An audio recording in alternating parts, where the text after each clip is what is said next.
Well, good evening, everybody. Hi, my name is Connie-Lee Bennett, and welcome to today's live question and answer session.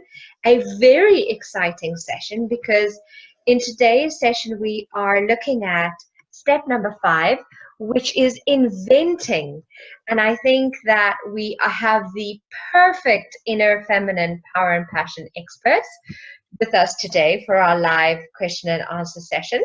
We have Tracy Kelly and we have Beverly Tokes Coker, who are going to be sharing with us their views on how to create a life where we are living our authentic inner feminine power and passion. Hi, ladies, how are you? Hi, greetings from Cape Town. Oh, wonderful. We are so glad that you are here tonight and really honored that you're sharing your time with us. So I think I'm going to start with lovely Tracy Kelly. Tracy, how are you? I'm very well, thank you, Connie. Wonderful. Very pleased with modern technology that I can do this interview from Cape Town, where I'm currently doing some work and enjoying a bit of time with my family. Oh, that's so wonderful. And Tracy, I'm gonna, just ask you to introduce yourself a little bit to the Thrive Online community family, because this is the first time we're hearing from you. And I know that, you and I met, we've been friends for a very long time because I met you, I want to say even before London. But London, we really got to know each other. And now you're in Cape Town, which is I am.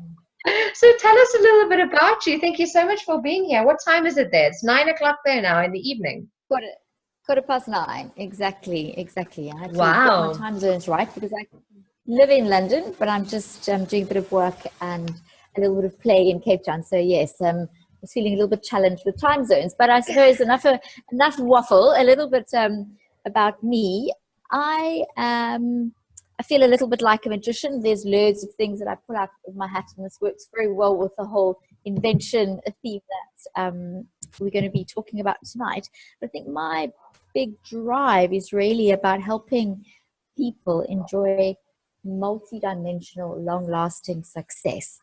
And for me, a lot of that starts with eating.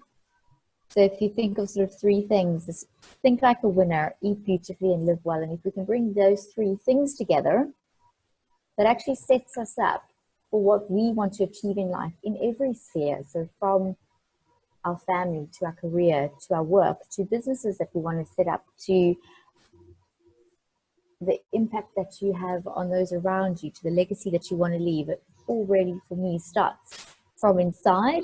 And part of that inside is the connection between our brain and our emotions and the whole physical thing. And that's a big part where food comes in for me. So I've thought of really about framing it differently instead of thinking about food, calories, peas and carrots and nothing. But actually, if we just frame it and think, how do we eat beautifully?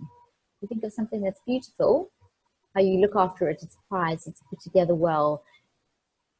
It kind of makes you want to smile. And what I'd like is for people to have that same association as well with their health and the food that goes into them. For me, that's very much about the heartbeat of an individual and how we actually succeed in life. So that's very much what I'm actually doing in Cape Town as well. I'm doing some leadership coaching with a design agency, and I'm also seeing some clients how to keep them staying in peak performance. So actually, the event that I was at earlier on was for entrepreneurs.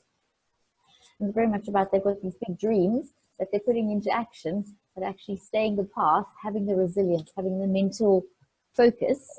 And that's where I come in. So actually, how do we work with what's going on with you internally, with your health, and how can we translate that into eating plans and a way of life that's actually going to help you achieve those things that you want to achieve. So it's mindsets, food, and dreams turning into reality, I suppose, all mixed into one. So that's why I said I feel a little bit like a magician at times. You pull out different things out of the hat depending on which, where a person is at on their journey.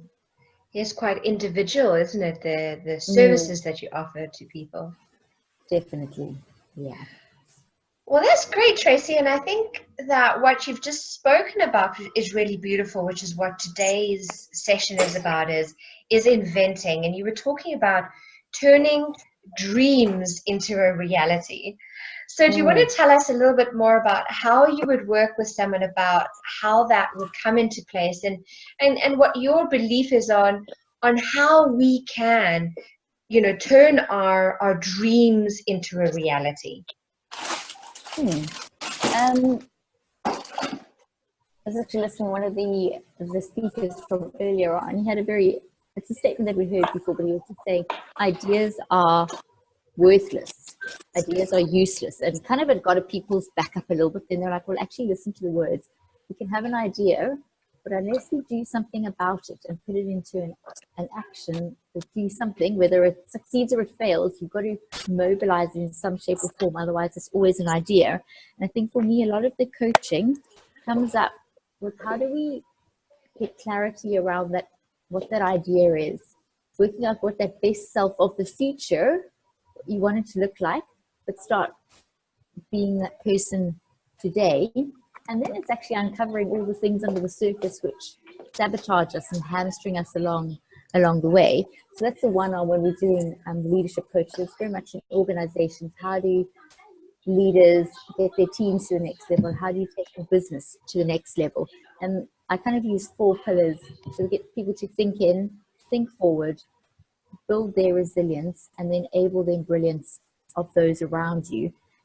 That's really working as a team. And then I go one level down where I'm actually dealing with individuals.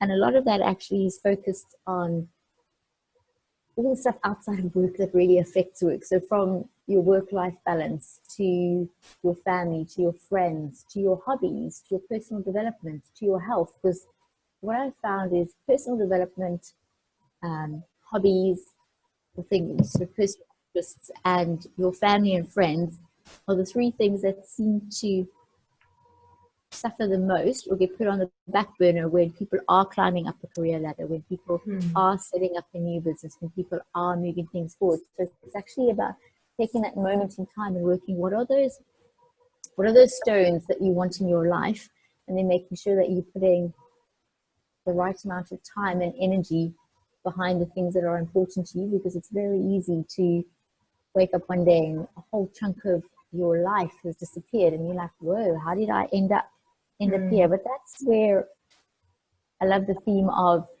reinvention.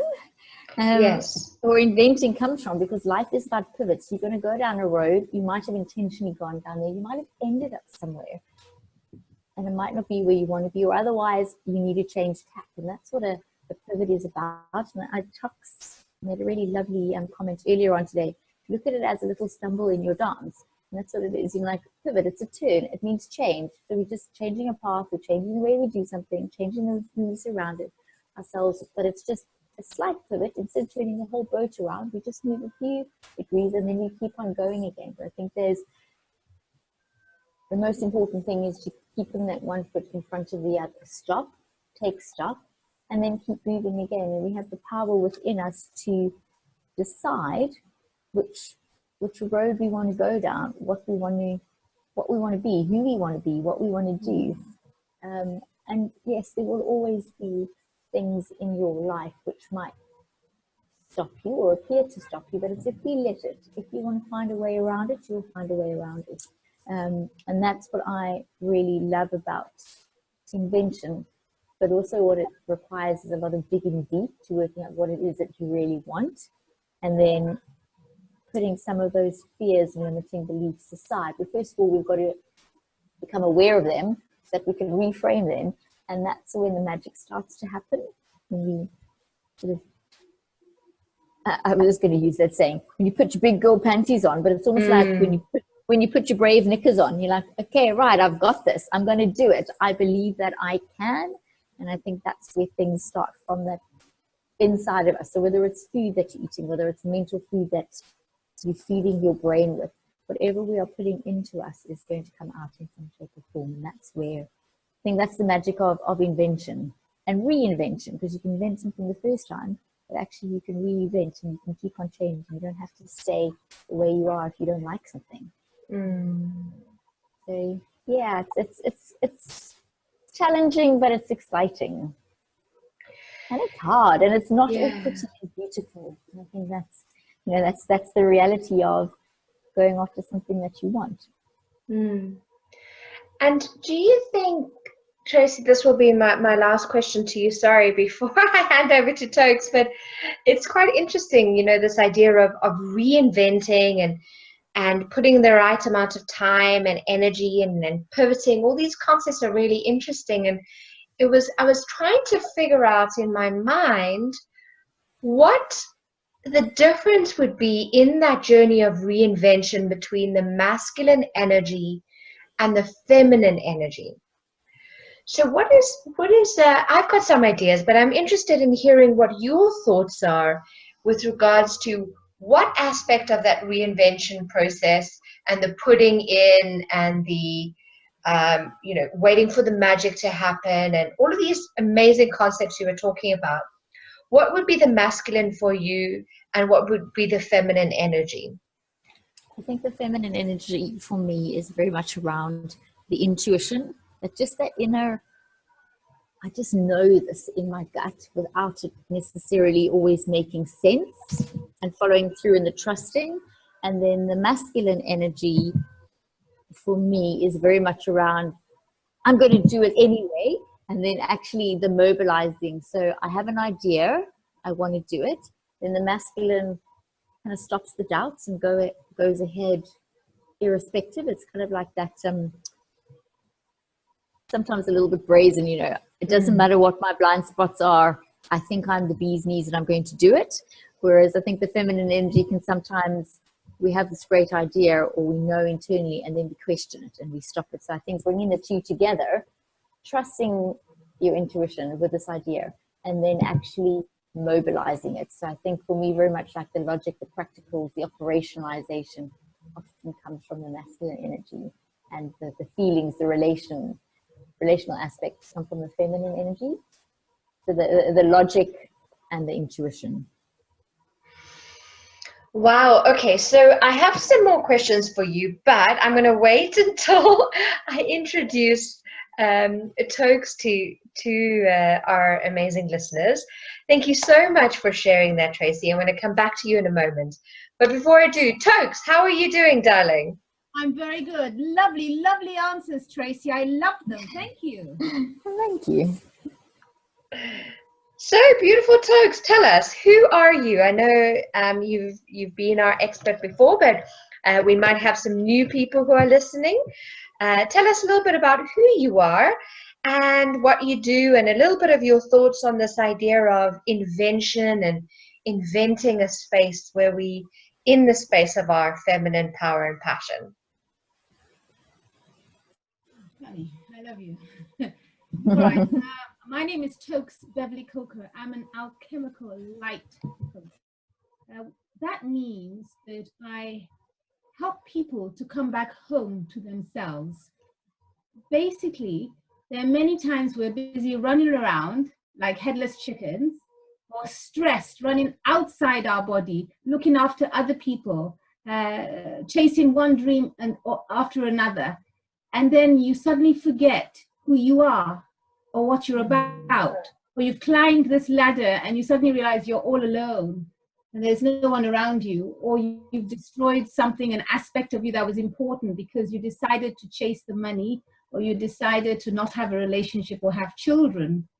So it's when you suddenly realize you need to stop, you need to have a break, you need to come back home, or you just have saturated yourself, you've exhausted yourself, and then something says, I've got to stop. Or perhaps it doesn't, you have a breakdown and you fall ill. And then you'd look for someone like me who would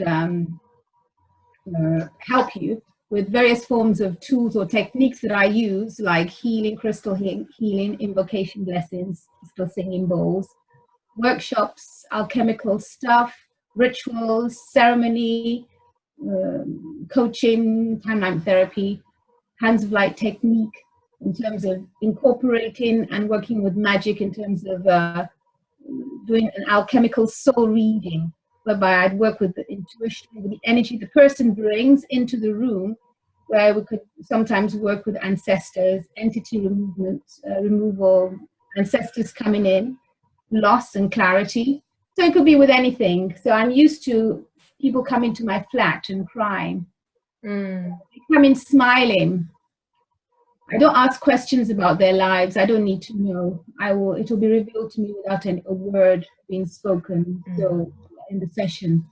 So my function is really to open the door to the reality of where they are in the energy of portal of now, without judgment, without criticism, and just open it and allow them to see it with symbols, cards, crystals, energy work, many things. So because of my vast training in many things, I utilize all that, whether it's EFT, positive EFT, emotrance, pranic healing, crystal healing. So it's all these tools I use in the session. I like the idea of serving a person in front of me and having various skills and tools to help them, because each person has a different need and a different requirement. What will be good for one person is not going to be good for the other person. I think, does that answer? I think, yes, if I talk about a client I saw recently, he spent the session crying. Mm. He's in a big position in his office. He would never cry. He doesn't even cry. But it was such a catalytic session. He was able to cry for the first time in years, and is it the word grief? Yes. Yes, acknowledge his grief. It wasn't just for his parent. It was the fact that he was grieving for himself, because he no longer had compassion for himself. If somebody else had said what I had said to him, he said he'd have fired them. So that was interesting. But he was in my space, and it was very painful for me to also witness. But I had to be very detached and hold that energy and the vortex for him in his evolution, so that by the time he left, it was a 2-hour session. He had booked 10 more sessions, because he said the experience he had shifted him to start to love himself. And that is the concept of coming back home to yourself. And is that quite key to inventing? You mentioned something that was quite interesting, is you mentioned this idea of people really being exhausted, and we exhaust ourselves by looking at things that are outside of ourselves, and we keep on changing from one dream to another dream, and this is very tiring. So would I be correct in hearing that what is key to inventing, in your view, is to coming home to yourself, to looking at being real, being authentic, and delving deeper into that? Yes, a session with me starts you on the invention wheel. You come because you may be broken or tired or exhausted. But when you come into a sacred space, a spiritual space, because I wear feathers in my hair, I wear my flocks, I sometimes look like a Native American, sometimes I look like an African shaman. So I change, but I don't wear a suit or anything. I did that when I worked in Citibank. But I make sure the environment is so different from what they're used to looking at. So straight away, the moment they see me, the paradigm of invention has started.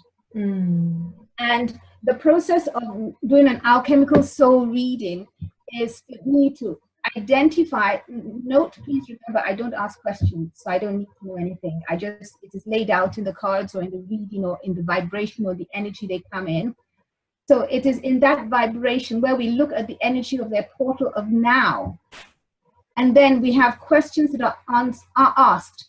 And in the answering is the understanding to enable them their own invention, or to see that the invention they thought they were on is the wrong invention, or it might be perfectly right, because in his case, he was on the right road on one level, but his emotions was not right. So he left with a strong sense of purpose, with a new identity in terms of incorporating his humanity, not so much into his career, but to himself. So the invention was him realizing that he was going to create a new him in the understanding of himself, which would enable him to realize that the divorce he wants, or he's going to, he doesn't want. So we're now going to do a session to help him break the ties that bind in a negative way, and thereby acknowledge that he doesn't want to divorce his wife, and help him on that road. That's a 3 months. He's booked a 3 months thing, because I told him it would take 3 months to sort out 1 or 2 things. So that's quite intensive. That's invention is not immediate. It takes time, and you need to work with somebody you trust. And he, fortunately, wants to work with me. So that's the new moon today. So come on Saturday. So invention, to reinvent yourself, or to invent yourself, you need someone you can trust. Spiritual, a coach, a mentor, whatever, or whoever that person is. The most important thing is you can trust them. They are going to be authentic and truthful to you, and they're going to say what needs to be said without being frightened. You cannot, and you should not have a mentor, a spiritual healer, or anybody, or guide who is afraid of speaking to you and telling you the truth. That will not work. You're not sitting in front of that person because they're your friend. No, this is about refinement, reinvention, and inventing. So you don't want to live a lie, and you don't want the person in front of you to lie. Very important.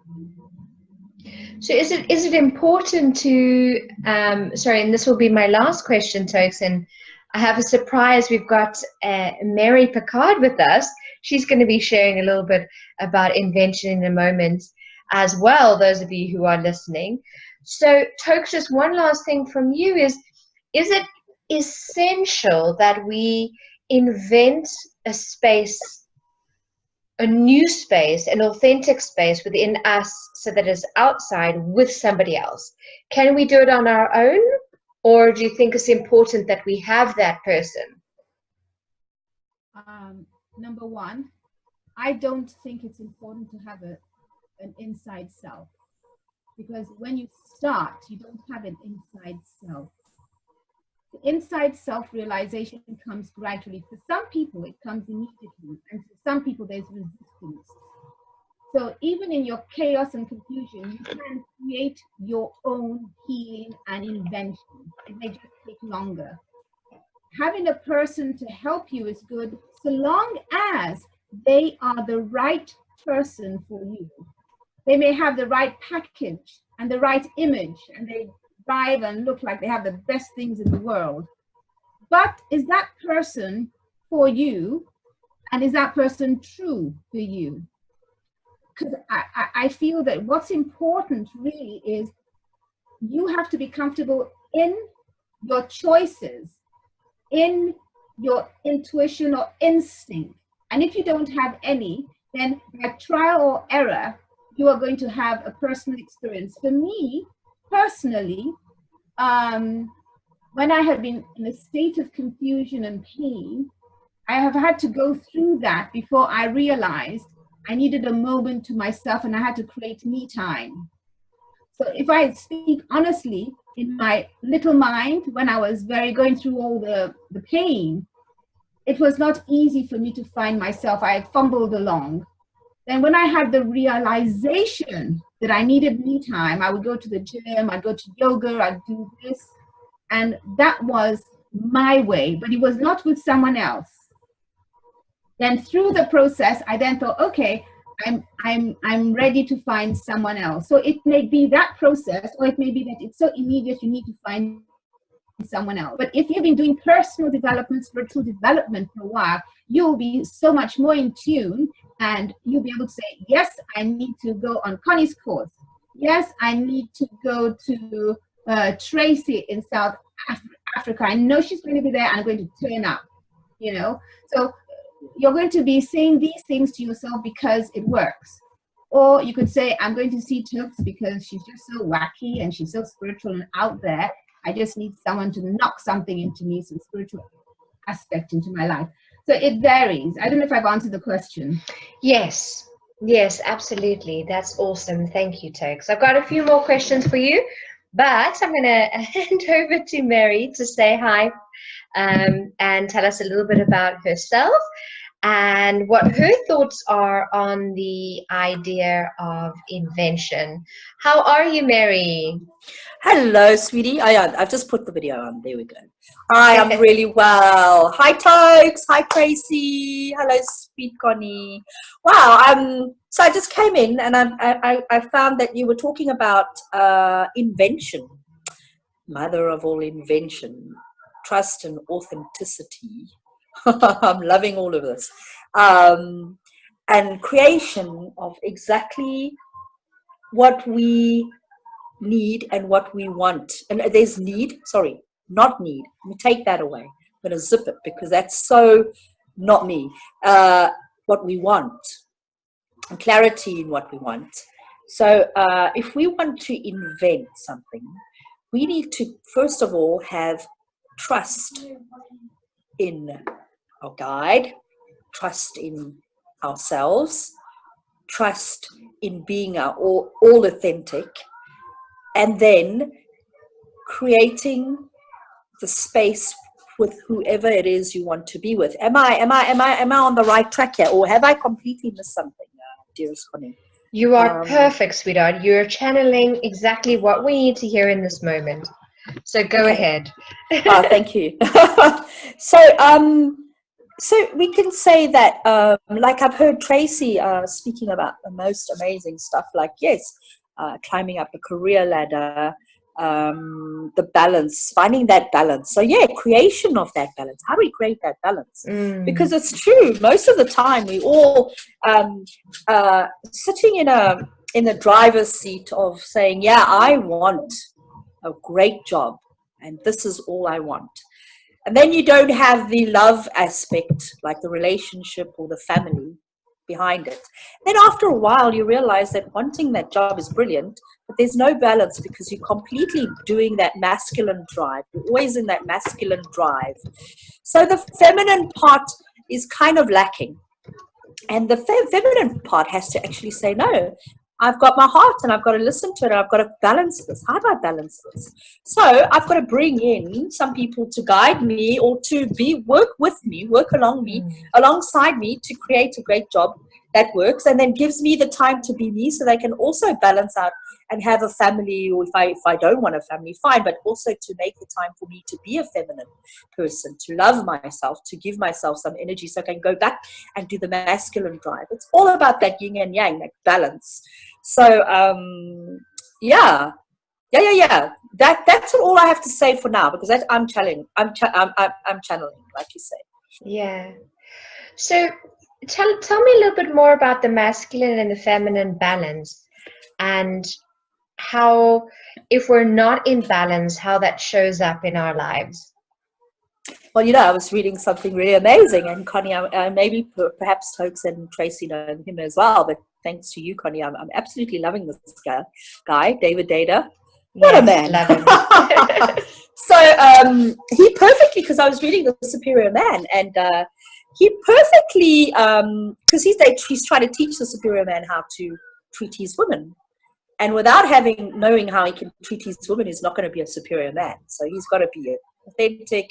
He's got to be spiritual. He's got to be in touch with his woman, crazy, loving her in her craziness and everything. But he's also got to enjoy and love his masculine. So he was really, really, really adamant about saying that, listen, in love or in relationships, we all have masculine and feminine.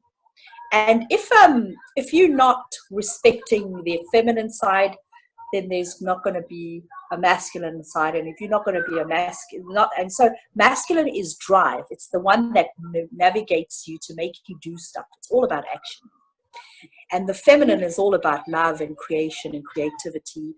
And so if you're not creating and having that creativity, and then all of a sudden having the masculine side that drives it and it puts that into unity and puts it into perspective, one of them is going to break, and so you're going to lose the actual balance of who you are. And I'm totally still sitting with this. It's really powerful. Well, it's like Toke said, is things take time, and like Tracy was talking about, is that reinventing. I believe that we processing, aren't we, all the time? We're it's like I was saying on the interview with Susan Ball earlier on this week. I was saying sometimes my mind just needs some time for the cogs to click on. yeah, totally. So it's important to do that. Okay, lovely, Mary. Thank you so much for sharing. I'm now going to hand over to Yantri to tell us to say hi, and maybe if you have a question, Yantri, for any of our experts. How are you, darling? Yeah, I'm fine. Oh, wonderful. Yeah. I have a question about reinventing. What is the role of religion instead of spiritual in reinventing our life?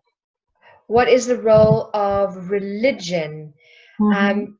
Okay, well, I have unmuted our experts. So does anyone want to answer? What do you think, ladies? Can I start? Sure, honey. Okay, because I'm a Buddhist, so I'm a practicing Buddhist. So that's my religion. Not everybody goes, yeah, but it's not a religion; it's a philosophy. First and foremost, it's your practice. Mm-hmm. So what are you doing? You're spiritual. It's spiritual because you actually are a spirit. Mm-hmm. So you've got faith and veneration for the Buddhas. So that this is I'm using the Buddhas because the Buddhas actually represent for me an enlightened being, someone who is completely all-knowing and in equanimity. So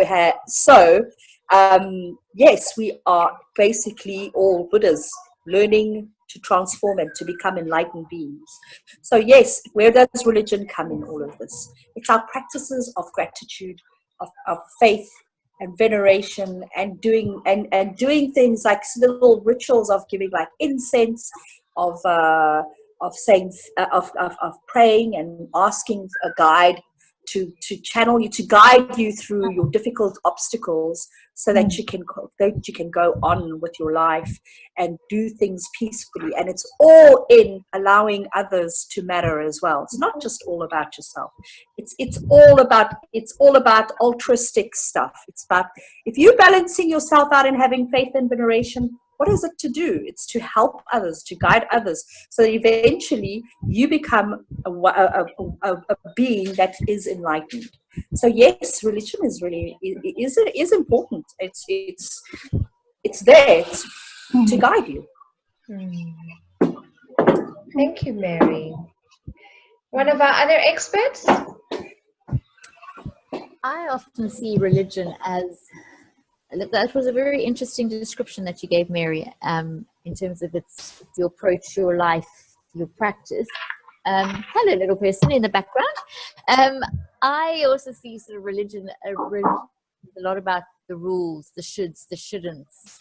And I'm a Christian and I practice that as well. And for me, it's more, I could resonate with a lot of what Marie said, but it's about, there is a higher power, and for me that's God. For other people it might be the universe, it might be Buddha, it might be other, it varies from person to person, but that's where I draw my strength from, and that's my guide. And through that, actually being that better person in the likeness of God, because God is perfect, he's whole, he's amazing, and he's created the world. So all of that creativity lives within each of us. That's what I believe in. And then it becomes more a way of life. And I think Marie used the word practice. So it's actually what you do on a day-to-day basis, rather than being a set of rules that somebody or something dictates, and then you do things out of fear or out of obligation, or just going through the motions. So it's about, I suppose, intention for me, intention and purpose. Powerful words. Thank you, Tracy. Religion for some people is guidance. It's like having a supreme deity, a supreme mentor, a supreme coach, a supreme being, a spiritual essence. It's a whisper in your ear. It's a prayer. It's a ritual. So we have God, Buddha, Allah, Great Spirit, Adonai, all the various religions.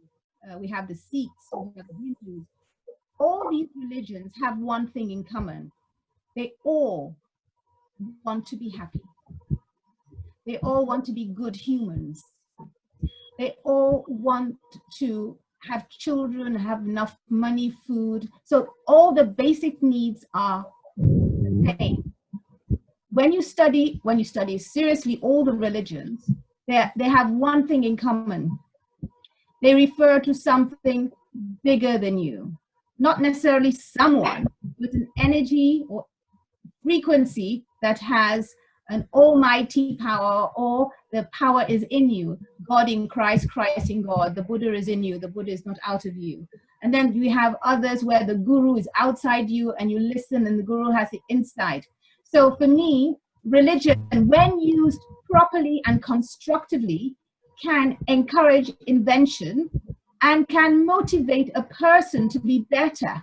You see, when you have and you follow a religion that has a higher principle, and the principle is like peace. The Nichiren Shoshu Buddhists in Japan, 13th century Japan, believed that world peace, and every first Sunday they chant for world peace around the world, no matter where you are. So they believe in world peace.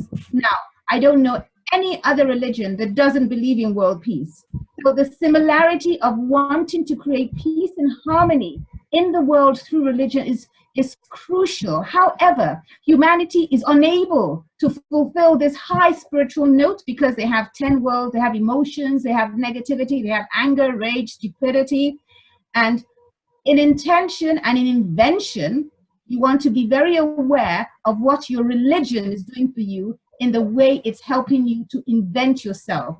If the religion is being taught properly and sacredly, religion is always about life.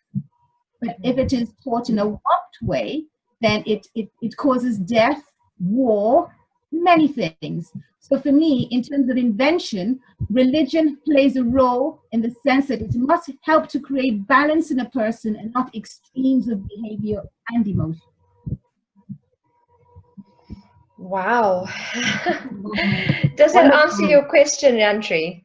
Yes, it's very powerful answer. Wow. What Tox said about the religion. Beautiful, Yeah. beautiful. Well, thank you so much for asking that question. That's great.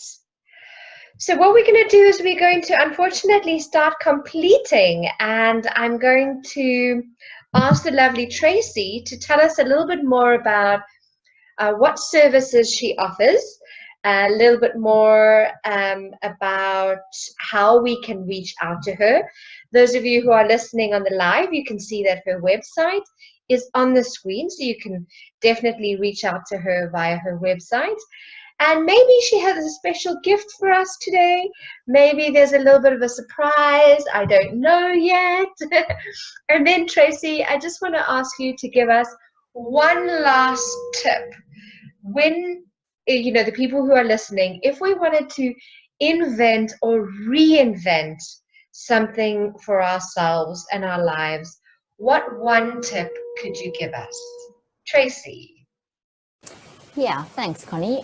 So in terms of services, I'd say there is probably three main things. One-to-one sessions with individuals. If you run a business, I work with teams, so either your leadership team or your project management teams. And I also do workshops and talks for anything from groups to companies. And that most of that is focused on resilience and achieving peak performance, particularly around food, exercise, and mindset. And as a gift, my early Christmas present to you from sunny South Africa, if anybody is interested in a reinvention Lay's session, I'm happy to do a sort of half an hour refocus with individuals. They can drop me an email. I think the email is on the screen, but it's tracy@thepercolator.co.uk. And in the subject line, if you just write Blaze, BLAZE, then I will know that you have heard about me through this call with Connie-Lee. And the last thing, Connie, was just like a tip. Yes. Yeah, like a tip on how we can reinvent, how we can, step into our inner feminine power and passion, and how we can reinvent a space within ourselves or outside of ourselves. You mentioned in the beginning three great tips I loved. It was what you put, healthy eating. Think like a winner, eat beautifully, and live well. Yes. I'd say my lasting tip would be a bit of encouragement. Put on the brave girl panties and don't take them off. Step into that courage. Step into it and change them when you either need a new size or a different design, but make that your choice. Oh, that's wonderful. Thank you so much for your time today, Tracy. Thank you. Thank you for all your words of wisdom. Pleasure. Thank you to you and the other experts as well. It's been lovely hearing everybody's questions and answers and the curiousness. That's wonderful. I absolutely love it, and I learn from every single person that shares. So thank you so much. Tokes, tell us a little bit about your services, darling, and any special gifts you are offering us today.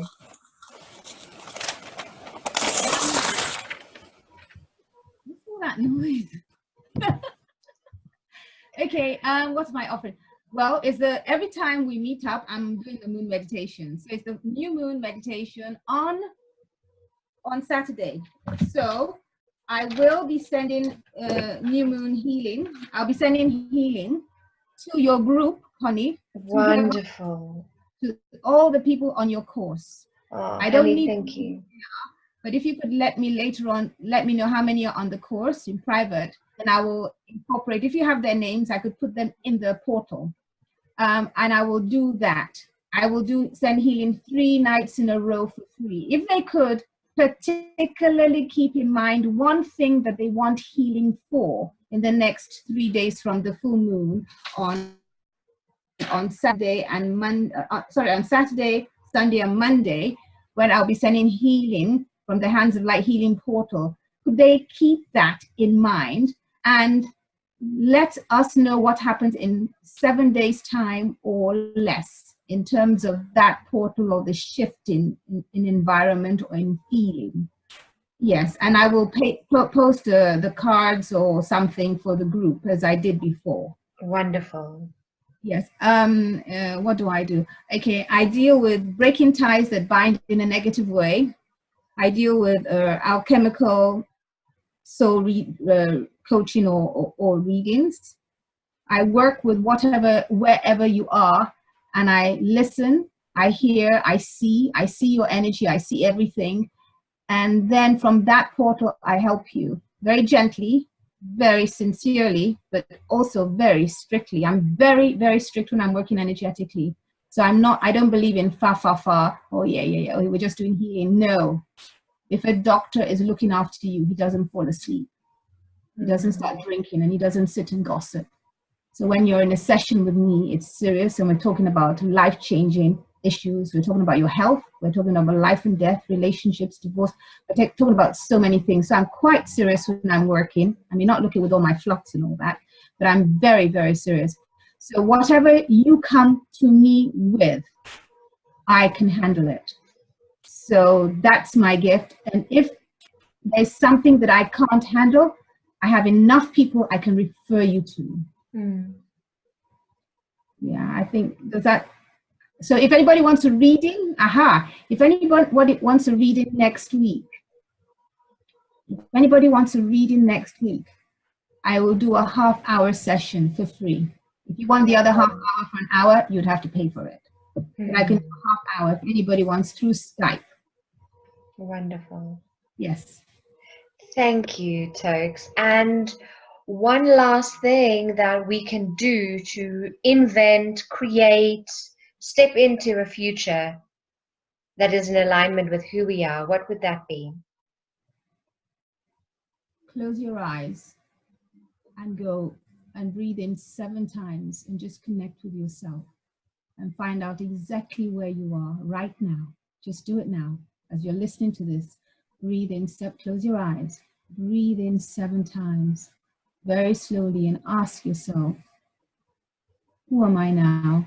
Where am I now? What am I now? And if I had to know right now, how, in what way could I, should I, would I invent myself?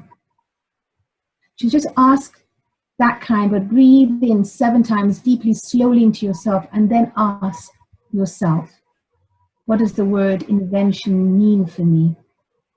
And you just sit in the silence, even if it's for 5-10 minutes, something will come through. And keep breathing till you get the answer. But do the exercise for at least 15 minutes, if you can. If you find it difficult to sit still, but do it. You will get an answer. Usually within a minute, you should have an answer. But 15 minutes is good when you can sit in silence and record the download of what you're receiving. And then once you've done that, if you want to book your half-hour session for next week, then I can explain that in more detail. Beautiful. Thank you, Tokes. Pleasure. 10 to 15 minutes. I think we need to commit to spending that time with ourselves every now and again. Yes, yeah. I know that you, in your course, you've been suggesting that to all of us, and we know the wonderful exercises you've shared. Thank you very much, Connie. Thank you. We're all walking together, which is what I love about my Thrive Online Academy. We're all walking together. So last but not least, the beautiful Mary. Tell us a little bit about what services you offer, honey, and do you have a little surprise for us today? I'm trying to figure that one out. Now, I always have a surprise. Well, I'm crazy. You and I have a lot of things in common. So I am a mentor for teenagers. I actually help teenagers, guide teenagers to find their potential by looking into their qualities. So I do workshops in France, in Cachan, in Paris, Cachan. And my next workshop will be in February. If anyone wants to come, just speak to me, have their teenager have a session with me, you may send me an email, which is on the screen, mary.packard@yahoo.com, and say, please write on the title, the online academy, and then I know, and then I can have a 1-hour session with your teenager who is blocked, and to find them, to speak about themselves a little bit, so that we can help them with their qualities. If they're very interested, even more interested, and they want to do the program with me in February, then afterwards, yes, they will have to pay. But this 1-hour session will be on Skype. I will send you my Skype address after you send me the email, and we can take it from there. Okay, so thank you very much for listening, and always your wonderful coaches, your wonderful experts. Always perfect hearing from you guys and making me feel great as well, all the time. That's wonderful, honey. And this is what I love as well. So one last tip for us. Trust, trust, trust. Everything about you, your guide, your spiritual guide, your inner power, your compassion, love, love, love. Take everything as a lesson, as a blessing, and don't despair, because things are only just going to be fine if you keep that positive tone about it. There we go. Wow, that is absolutely amazing. Girls, you are incredible. Thank you so much for sharing your hearts with us tonight. It's been wonderful to hear from every one of you, and I know that the the people in the Thrive Online Academy have been speaking to me about how much they are absolutely loving the